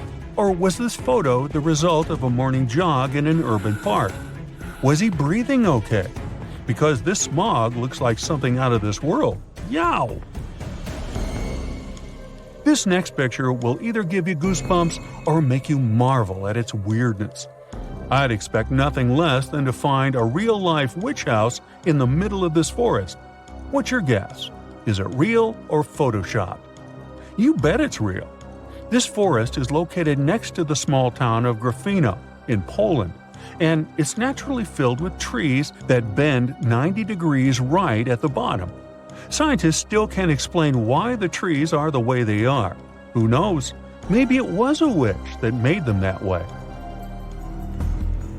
If you watched The Last of Us, I think you'd be pretty spooked by this photo. This is not only real, but it's a fungus that imitates a person's hand trying to crawl out of the ground. I mean, does art imitate life, or is it really just one giant messy blob? Where do I even start with this one? I'd say this piece was actually a prop from a Tim Burton movie that somehow got lost and ended up in your vegetable basket. It's supposed to be a yam, but it's shaped like Grinch's hand if he were white instead of green. Oh my, in my wildest dreams, I couldn't make this stuff up. If I stumbled upon this picture on the internet, I'd say it's from an animated movie, or that it was AI generated. This photo has gotten into people's minds so profoundly that National Geographic hunted down the credited photographer to prove if this was real or not. And guess what? It is real. And it's in Namibia. If this was a background to a story, what kind of story would you say it was? I'm in between a fairy tale and a forest version of Finding Nemo. Earthquakes are no joke, but it kind of looks like it might have a sense of humor. I mean, how could it be that the ground cracked exactly in the middle of the road, splitting it perfectly in half? This just sounds too science fiction-y for me. You know how they say that nothing in life happens by chance? I have to say this picture makes me profoundly wonder whether this was a natural result of rusting, or if someone spent endless hours carving the world map into a random street pole. This is what I like to call minimum effort, maximum effect. Maybe this is the work of a child that didn't understand the assignment. Or maybe it's just a lazy adult with a childlike mentality. I have to say, they nailed the horse's silhouette, and for that, they deserve a well done. Now picture this. You went out on your morning jog. It's a cold winter day, and the sun hasn't come out just yet. You decided to run an extra mile further than you normally do and run into the guardian of the forest. You're so convinced that the thing is real that you make a sprint for it as fast as your shaky legs can take it. In the end, it was just a Groot-like tree. Somewhere, there's a law that says we can't have only good days. There are the days you get home and you're going to open the door and this comes to greet you. It's a fine line between a life-threatening situation and just a really big scare. Now, when I was a kid, I loved playing pranks on people, but I would be the first one to get completely spooked when someone played a prank on me. I'm guessing the person who ran into this thing on their office wall wasn't too pleasant. But hey, maybe it's karma, right? What goes around comes straight back around. This is the type of table setting you would see if you got invited to the Addams house for afternoon tea. Creepy little hand-inspired teacups crawling everywhere. You got to have a good stomach to take this one smoothly, huh? They look like they come from your worst nightmares. There's no evidence they exist, but all the scary stories about them still sometimes sound so real, passed down from generation to generation. Which one is your favorite? The first creature that probably comes to your mind is Bigfoot, a giant creature that reminds you of an ape and allegedly leaves extremely large footprints and other traces that make people in the area of the Pacific Northwest wonder if it's really there. It's so popular, other similar beasts got their own legends too. Like the Mogollon monster, something people also call the Arizona Bigfoot. Reported along the Mogollon Rim, this mysterious creature is 7 feet tall and has big red eyes. Stories say its body is covered with long reddish-brown or black hair, besides its face, chest, feet, and hands. It mimics coyotes, birds, and other wildlife, emitting strange whistle sounds at the same time. The creature tends to explore campsites when it gets dark. It builds nests out of twigs, pine needles, and leaves. And if you're in that area and someone is throwing stones from locations you can't see, yep, Mogollon monster. This creature is omnivorous, which means it eats both plants and animals. And it prefers to wander at night, lurking for innocent prey lost in the woods. Urayuli, a 10-foot mythical creature people say hides in the southwestern woodland parts of Alaska. It's a hulking giant beast known for its extremely long limbs. Legends say their lanky arms are so long they reach their ankles. The creature is covered in a thick coat of hair. The only thing you can see on its face, not covered in the hair, is the creature's eerily luminescent eyes. The legend says Urayuli use their glowing eyes to hypnotize their prey. But not us, since stories say they prefer to catch deer. And they're known to be kind towards humans. And some claim the Urayuli are actually just a type of Bigfoot. Wendigo. This terrifying creature is said to be hiding across the northern forests of Canada and the United States, always looking if there's some lost wanderer. The story says the Wendigo used to be a lost hunter. The freezing winters transformed him into a fierce 15-foot tall beast with desiccated skin tightly pulled over its large pointy bones. Stories about this creature showed up in the 20th century, and people say the beast still roams around the forest in long, cold winters, constantly looking for lost people he can grab from the darkness. Lake Worth monster. This scary creature that's part man, part goat is also called the Island Monster. This 7-foot tall monster is so strong it could hurl car tires like they were just plastic toys. In a worst nightmare scenario, it could appear in the darkness, sailing from the treetops and fiercely landing with full force on the hood of passing cars. That's how the first people who reported its existence described it. Lake Worth is located west of Dallas and east of Fort Worth. There's a landmass in the middle of this mystical lake known as Greer Island. The legend says that's where this scary monster, also known as Fort Worth's answer to Bigfoot, roams. And that's where some skeptics and thrill seekers still go, wandering around and trying to discover if the legend is true.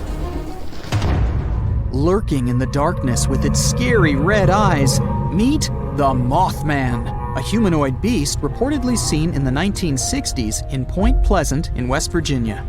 On one cold night in November of 1966, 2 young couples reported to the police that they saw a big gray creature with glowing red eyes. It looked like a flying man with wings around 10 feet wide. During the next couple of days, more and more people said they saw the same thing. Later, a wildlife biologist from West Virginia University told reporters that these descriptions fit the sandhill crane. It's a big American crane almost as tall as a human being. It has a 7-foot wingspan and circles of red around its eyes. The gigantic bird may have got out of its migration route and started these stories. Or did it really? Fresno night crawlers. They're not that tall, considering they're monsters, about 5 feet. The upper part of their body is pretty small, so most of their height is their legs. These creatures have allegedly made 2 appearances so far. Once, people saw them in Fresno, California. In contrast, the other time was in Yosemite National Park in California. Both times they were in videos of poor quality, so it wasn't easy to find details of their upper body. But the creature is considered thin and white with no arms. At least, we can't see them. It also has pretty short and stilt-like feet. Have you heard of the Slide Rock Bolter? It's said to be hiding somewhere in the mountains of Colorado. To be precise, in Lizard Head Mountain, only a stone's throw southwest from Telluride. It's some sort of leviathan that lives on the land. This mountain whale carefully observes its surroundings with beady eyes while chilling atop Lizard Head. It hangs from the peak while its split, clawed tail faces its body downward. If anything steps into its territory, the beast lifts its malign fluke immediately and bolts down the mountainside.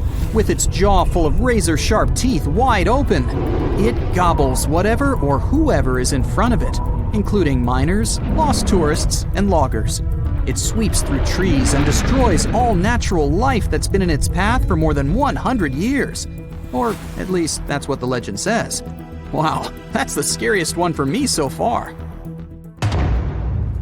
Altamaha.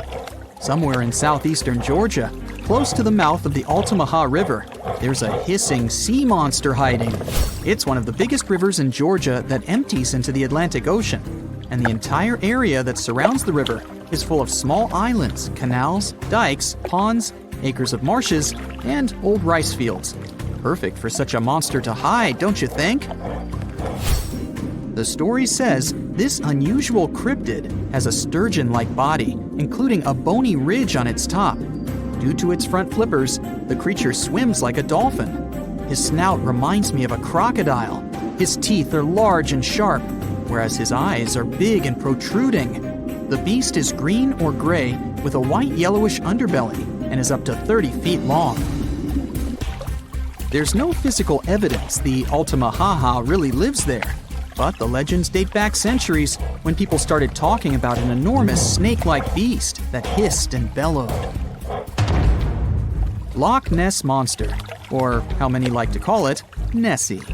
This myth dates back from old times, all the way to a group of people that lived in ancient Scotland known as the Picts. The legend started to grow in the 1930s. Back then, a road near Loch Ness was finished, offering a nice view of the lake without bigger obstacles. And in April of 1933, a couple noticed there was a large animal. They compared it to a prehistoric monster or dragon. Most people imagine it as a plesiosaur, which is basically a marine dinosaur. The beast quickly crossed the couple's car's path and then disappeared below the water's surface. Later that year, some researchers even found big footprints.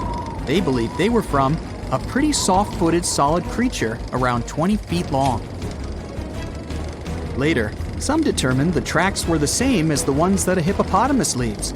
Plus, scientists said the lake wasn't that nutrient-rich for such a large predator. There are not enough animals to support such a beast at the top of the food chain. But the legend about a giant mythological creature has moved on, and still makes people across the world wonder if there's really something hiding deep down in the dark, murky waters of Loch Ness. See this place on the map? Yeah, right there. It's estimated that around 100 people have vanished or lost their lives here. Why, you ask? Well, it seems they were all looking for this guy, Percy Fawcett. He was a British colonel, famous for his sharp blue eyes, perfectly groomed beard, and signature hat. He looked like a character from Pride and Prejudice, but lived more like Indiana Jones.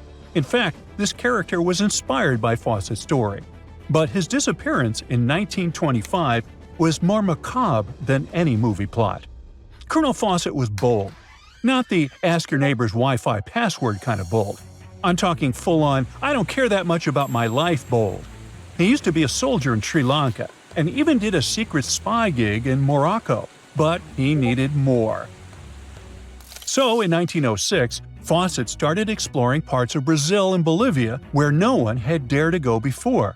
His mission was to create secret, mind-blowing maps. Okay, that doesn't sound too risky, but trust me, it was. If you want to explore the world nowadays, you just open Google Earth and, well, that's it.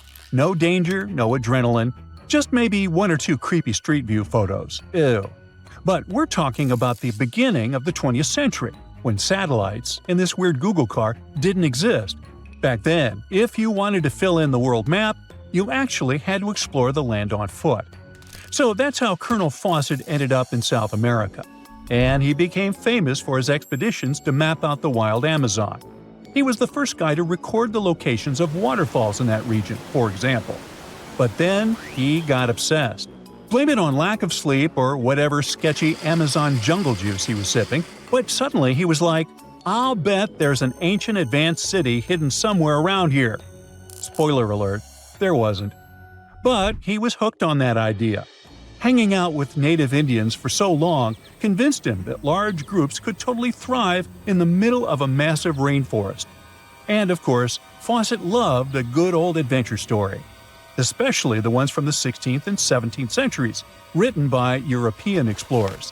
In those stories, adventurers claimed they had found huge settlements and fine roadways deep in the heart of Latin America. But Fawcett's all-time favorite story came from a manuscript written in 1753. Back then, adventurers were hunting for precious metals in Brazil when they stumbled upon a ruined city with monumental buildings, roads, and plazas. Oh, and every corner had a Roman-style spire. Naturally, the colonel was all in to find it. Too bad no one told him this manuscript is mostly considered a forgery. Yep, this story is as real as Snow White's. But then, things got weird. The settlement described in that manuscript was supposedly located in the northeast side of Brazil. But now, he's saying there's an advanced civilization in Mato Grosso, which is in a different part of the country. So he decided to name this new place the City of Z. Back in the 1920s, the colonel launched 2 separate expeditions to find it, but both trips failed, as he faced terrible weather, fever, and of course, exhaustion. Now, tell me in the comments, what do you think Fawcett did after 2 failed expeditions? Option A, he quit. Option B, he called his mom. Option C, he tried again because he didn't get the memo that the universe is clearly saying stop. Well, of course, option C is the right answer. This is relentless Fawcett we're talking about. So, 3 years later, the colonel finally gathered enough cash to launch yet another expedition in search of the City of Z. All he needed was a crew of people crazy enough to join him. Famous and experienced explorers were begging to come along. But nope, Fawcett decided to take his son and his best buddy instead.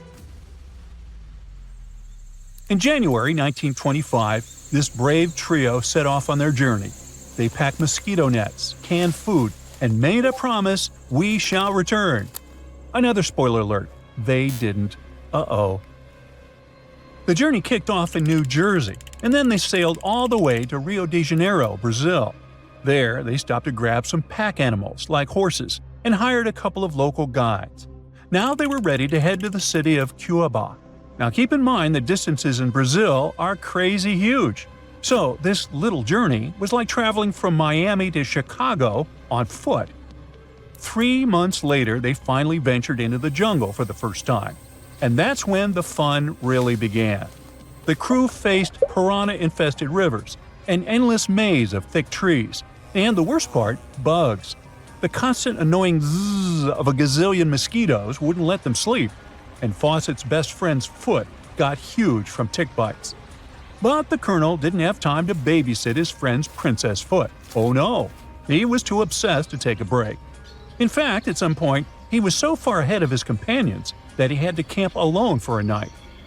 On May 29th, Fawcett finally came to his senses. There was no City of Z. But did he let that stop him? Not really. He unpacked their gear and sent the local guides back to Cuiabá. But before saying a final goodbye, he asked them to deliver a letter to his wife, saying something like, "Don't worry, hon, our son is well and getting stronger every day." Sure he was. Anyway, after this dramatic farewell, the trio set off into the bush alone. The darkness swallowed the thick forest, and then they were never seen again. Okay, that was intense, so let's fast forward. 2 years later, the newspapers were still speculating whether the trio could still be alive, and Fawcett became a legend, like Bigfoot, but less hairy.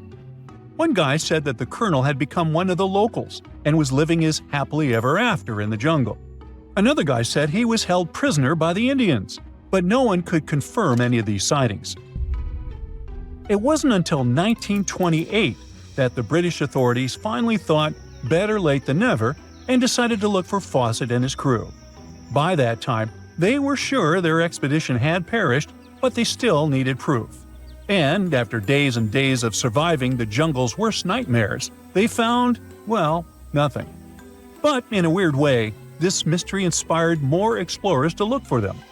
It's estimated that about 100 people have passed away in this process, and a few have followed in the explorers' footsteps by disappearing without a trace. So, what really happened to the expedition? Researchers have pointed their fingers at everything under the sun: parasitic infections, starvation, drowning, jaguar attacks, you name it. Some even say Fawcett dove headfirst into mysticism and started an occult community in the jungle. The Brazilian anthropologist Orlando Villas-Boas was probably the one who got the closest to solving this case. Back in the 1950s, he was working with the Kalapalo Indians when they suddenly admitted to, getting rid of Fawcett. They even had bones to prove it. But it turns out a forensic analysis showed that the remains didn't belong to the colonel. So we're back to square one, and nobody knows, to this day, whatever the heck happened to them. Fawcett's quest, as we know it today, is based on some pretty questionable sources. But there is a possibility that he wasn't living in Delulu land after all. Recent discoveries suggest that his idea of a sophisticated jungle city wasn't just pure fantasy. In 2024, a massive ancient city was found in the Amazon, hidden beneath dense vegetation. Evidence suggests it was built around 2,500 years ago, and it was surprisingly advanced, featuring houses and plazas, all connected by an incredible network of roads and canals. But this city was in a forest in Ecuador, not Brazil. So who knows? Maybe the legendary city of Z is still out there. Ooh.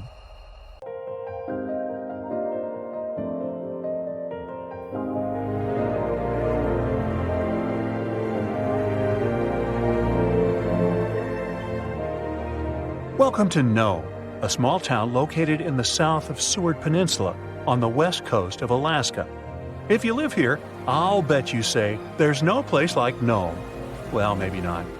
It's cold and snowy here, and no roads connect this town with other settlements. And with the onset of night, locals have disappeared here without a trace. Perhaps that's why only 3,500 people live here. Well, let's investigate this case. People disappear in cities for assorted reasons, but it was Nome who attracted the attention of the public. From 1960 to 2004, some 24 people went missing there. That number is statistically too big for such a small population. People just didn't come home in the morning, and no one knew what had happened to them. All the locals in small towns like Nome know each other. There are almost no strangers here, as it's difficult to get to Nome. There are no roads and no ferry crossing. All roads from Nome break off and lead to beautiful natural landscapes unspoiled by human mammals. You can get there and back by plane. And this is not some passenger jet, but a small biplane. Another way to get there is by snowmobile. By the way, Nome is the ultimate point of the famous dog sled race, the Iditarod. Also, you can pay locals from neighboring villages and towns to bring you to Nome by motorboat. But despite this, the town has become quite famous. The frequent disappearance of people finally got needed attention. The whole world found out about Nome, and in 2009, Hollywood even made a movie about it. For a long time, no one could solve the mystery. The police had no clues, no witnesses, nothing.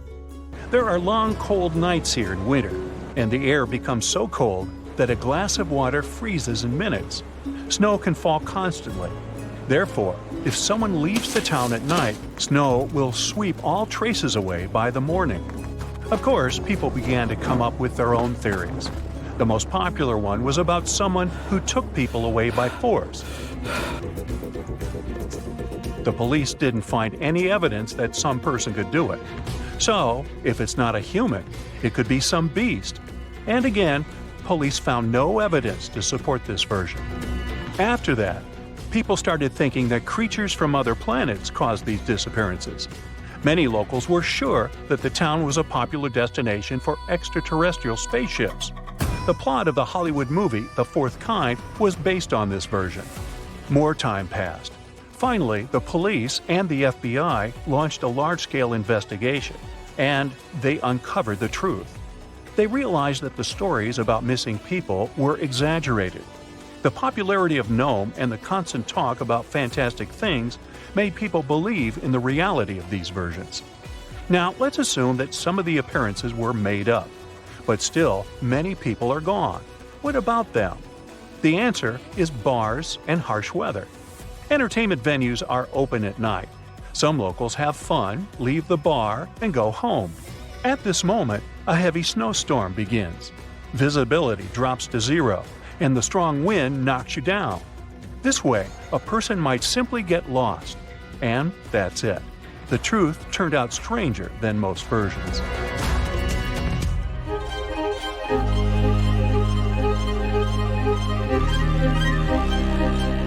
The Bermuda Triangle is a big area in the Atlantic Ocean, so the disappearance of ships and planes there seems not so surprising.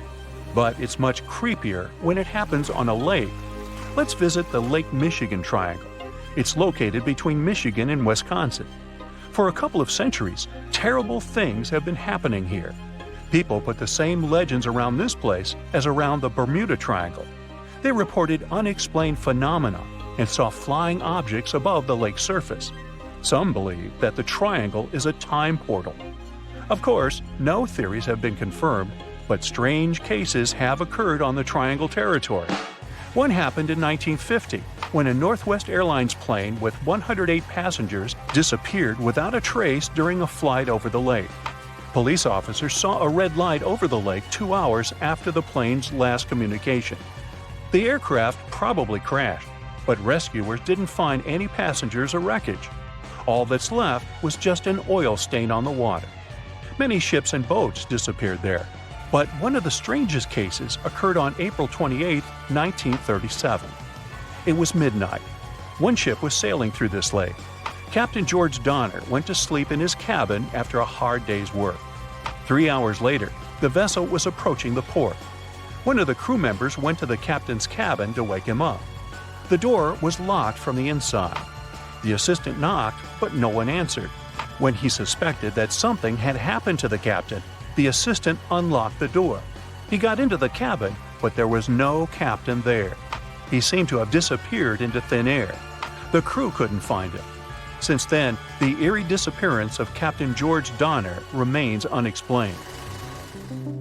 Meet David Paulides. In 2008, he finished his career as a police officer and began to study the mysterious disappearance of people in Europe, the USA, and Canada.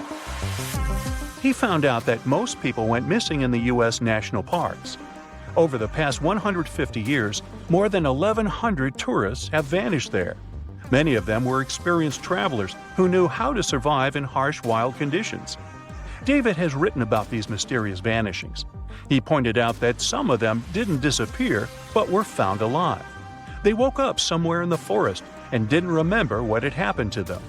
The creepy detail of all these cases is that most missing persons were young.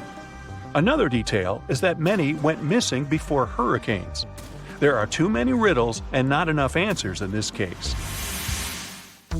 Then there's the Sargasso Sea in the northern part of the Atlantic Ocean. This is the only sea that doesn't have shores on land. It's called the sea only because it's defined by ocean currents.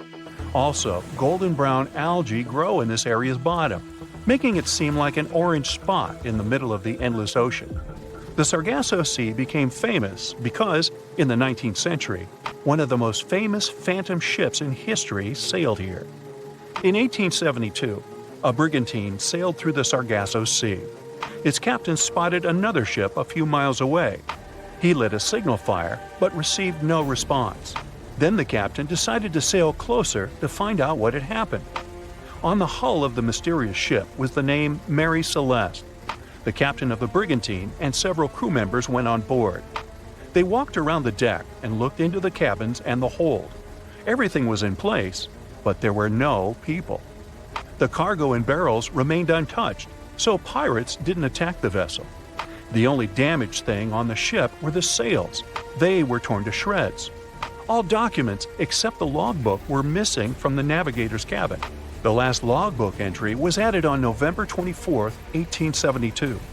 The crew of the ship was never found, and this was one of many cases. In the 20th century, from the 60s to the 80s, there were many reports of empty boats and yachts floating on the sea. Also, some entire ships disappeared without a trace. All these cases still remain a mystery. According to one version, the four-sided current forms water funnels. Whirlpools can quickly pull a ship into the depths of the sea. This explains the disappearance of boats. But what about cases when the vessel is still on the water without a crew? Sometimes these whirlpools can create wind vortices. They're like little tornadoes. What if these whirlwinds are powerful enough to throw people overboard and tear the sails? Yeah, the theory seems too fantastic. So, what do you think happened? In 1994, the Sherman family bought a small ranch in the state of Utah, 150 miles southeast of Salt Lake City. A spacious house, beautiful nature, a starry sky. One night, Terry Sherman heard a strange noise coming from the outside. He went out of the house and saw a huge wolf. He had never seen a wolf of this size. Terry chased the animal away and ran after it, but the wolf's tracks were lost. It was as if it had disappeared into thin air. This was just one of the many creepy and strange cases that occurred at Skinwalker Ranch. The land where the farm is located used to be inhabited by the Ute people. In the past, they clashed with the Navajo, who, according to legend, sent skinwalkers on them. According to locals, a skinwalker is an evil witch who can take the form of any animal or human. There are rumors that skinwalkers still wander in this area. Perhaps the Sherman family saw one of them, but it's not that important. The fact is that the appearance of the huge wolf was just the beginning. Over the next 2 years, the family reported strange flashes of light, mysterious objects in the sky, crop circles, and mysterious voices that seemed to hover overhead. But the worst thing was the damage to livestock. The Sherman family, fortunately, acted contrary to all the cliches of horror movies. In 1996, they sold the cottage to Robert Bigelow, a man who had a lot of money and was interested in buying this particular ranch. But why? Because Robert Bigelow was a fan of strange, unusual phenomena. He founded the National Institute for Discovery Science, or NIDSI, and the area where Skinwalker Ranch is located had been the center of attraction for creepy things.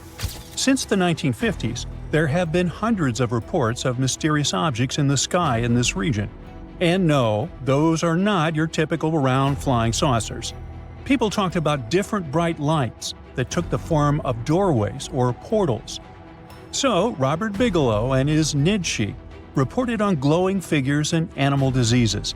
But over the years of research, they could not provide any reliable evidence of the existence of something extraordinary. People saw all those strange phenomena, but their equipment didn't catch anything. So it all looked like a big hoax. But in 2016, something interesting happened. Skinwalker Ranch was sold to an anonymous buyer. 4 years later, the new owner did something no one had done before. Now imagine how cool it would be if all the strange phenomena were recorded not on old video cameras with poor quality, but on cool equipment with high-resolution video recording, powerful microphones, thermal imagers, and sensors. And what if you could also watch a live broadcast using this equipment? Well, that's exactly what the new rancher did. His name is Brandon Fugel, a real estate mogul from Utah. He not only bought the ranch, but also signed a contract with the History Channel to create a show, The Secret of Skinwalker Ranch.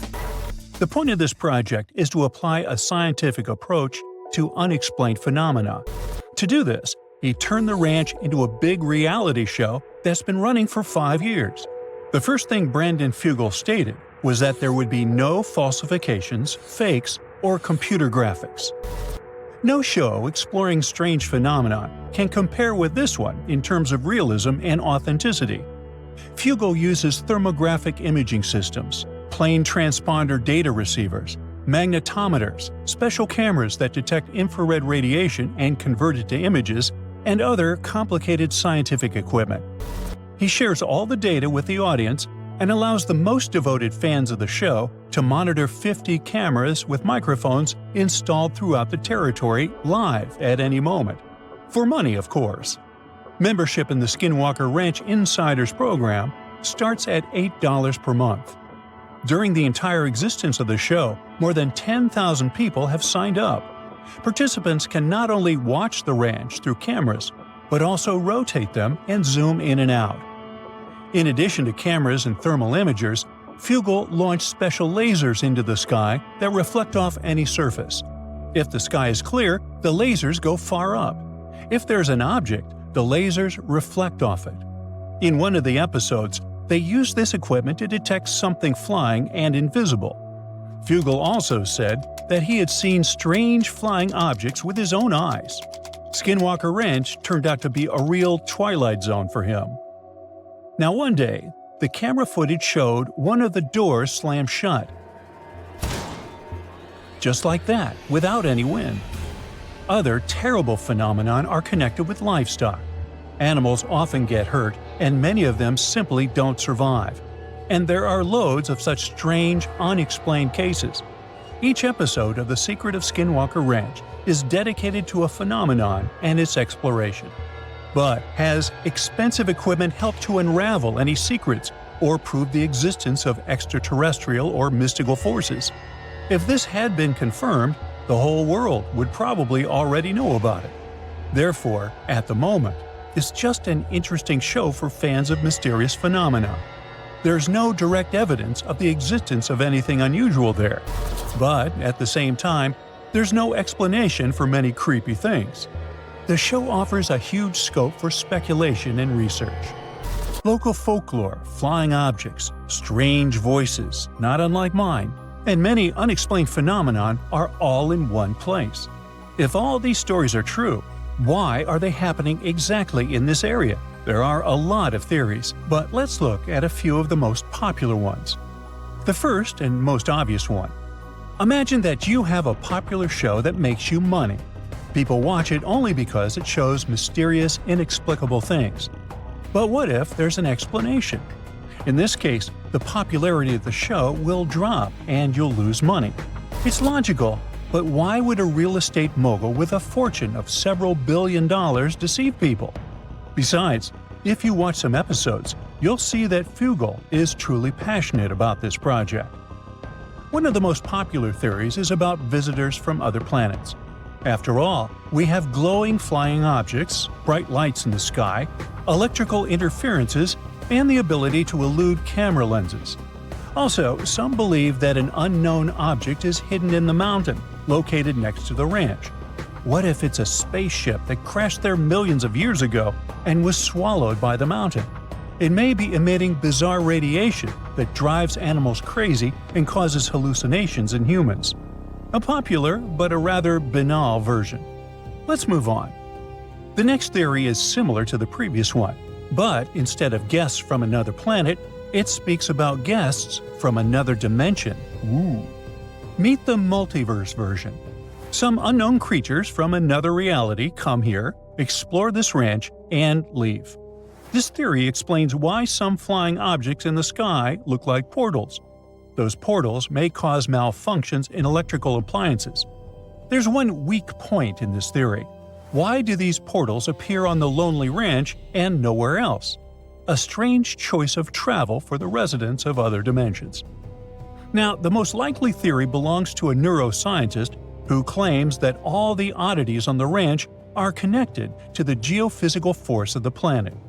Seismic activity, geomagnetic fields, and shifts in tectonic plates can affect some parts of the human brain responsible for hallucinations. Electromagnetic forces can also affect the stable operation of electrical appliances. So, perhaps all the oddities of this place are the result of increased seismic activity. Glowing lights, giant wolves that leave no footprints, and voices in the air can be a massive hallucination. But if this is true, why doesn't anything similar happen in other places with seismic activity? This idea leads to another theory related to electromagnetic interference. This phenomenon incapacitates batteries, drones, microphones, video cameras, and other equipment. Perhaps it affects the human brain too. But what about those poor affected animals? There are still too many unanswered questions, so stay tuned. In the late 17th and early 18th centuries, Europe was infested by vampires. The situation got so wild that authorities stepped in, and even military officers investigated these creepy cases. And their conclusion was clear. Yep, vampires are definitely real.